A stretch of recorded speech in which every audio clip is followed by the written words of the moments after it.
যুবক, তোমাকে একটা বাস্তবতা বলি, তোমার বাবা তোমাকে কত ভালোবাসে। তোমার বাবার বয়স 35।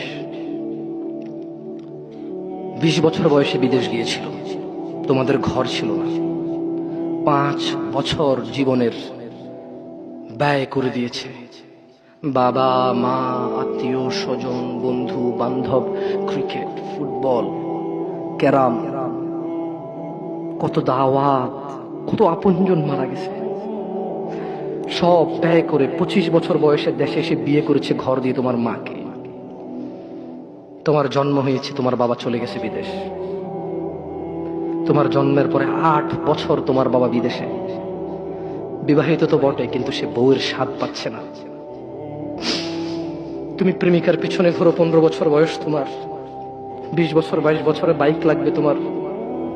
তোমার বাবা বিয়ে করা সত্ত্বেও সে তার যৌবন কাটাতে পারেনি তার বউয়ের সাথে, মানে তোমার মায়ের সাথে, তোমার জামা কাপড়ের ব্যবস্থার জন্য।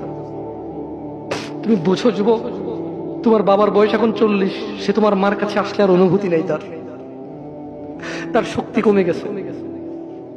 তুমি বুঝবা না যুবক। 15 বছর বয়সে তুমি যত উত্তেজিত, তোমার বাবা 30 বছর বয়সে এরকম ছিল, সে আসতে পারেনি।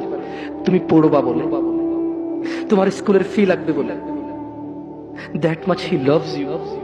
তোমার বাবা তোমাকে এত ভালোবাসে। জি, তোমার এই খারাপ বাবাটা যে তোমাকে বাইক নিয়ে দেয়নি, তুমি নষ্টামি করো, মেয়েদের পিছনে করো, মোবাইল রিচার্জ করে দাও মেয়েদের, তোমাকে যে ডেলি 500 টাকা করে দিতে পারে না। এই লোকটা যদি 60 বছর বয়স পায়, তার জীবনের 20টা বছর সে এমন 20টা বছর, যে 20টা বছরে সে হাড় ভাঙা পরিশ্রম করতে পারত, করছে, তোমার মায়ের দেখা সে পায়। এমন মূল্যবান যৌবন 20টা বছর দিয়েছে। 50 বছর বয়সের দেশে আসছে। তুমি বিয়ে করে বউ নিয়ে আলাদা থাকো, তুমি বিয়ে করে শ্বশুর বাড়িতে যাও।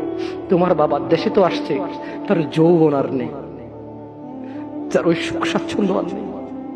তোমার যৌবন তৈরি করেছে তার যৌবন দিয়ে। এই মুহূর্তে কোটি টাকা দিলে কি সে যৌবন কিনতে পারবে? তোমাকে তোমার বাবা এত ভালোবাসে। আর আল্লাহ বলছে, তোমার এই বাবা, যে বাবা ঘুষ খেয়ে তোমাকে মানুষ করার চেষ্টা করে বিদেশে পড়ালেখা করানোর, যে বাবা এই এলাকার চেয়ারম্যান হতেই হবে, না হলে নয়, এতগুলো মানুষের দায়িত্ব নিচ্ছে, অথচ সে নিজেও জানে দায়িত্ব পালনে সে ব্যর্থ হবে, শুধু তোমাকে R15 কিনে দেওয়ার জন্য, শুধু তোমাকে বিদেশে পড়ানোর জন্য। এত মূল্যবান, এত আদরের বাবা। আল্লাহ বলছেন যে ইউবাসসারুনাহুম ইয়াওয়াদ্দুল মুজরিম, ও মুহাম্মদ সাল্লাল্লাহু আলাইহি ওয়াসাল্লাম, আপনি সেদিন দেখবেন অপরাধী এই মানুষটা যে এত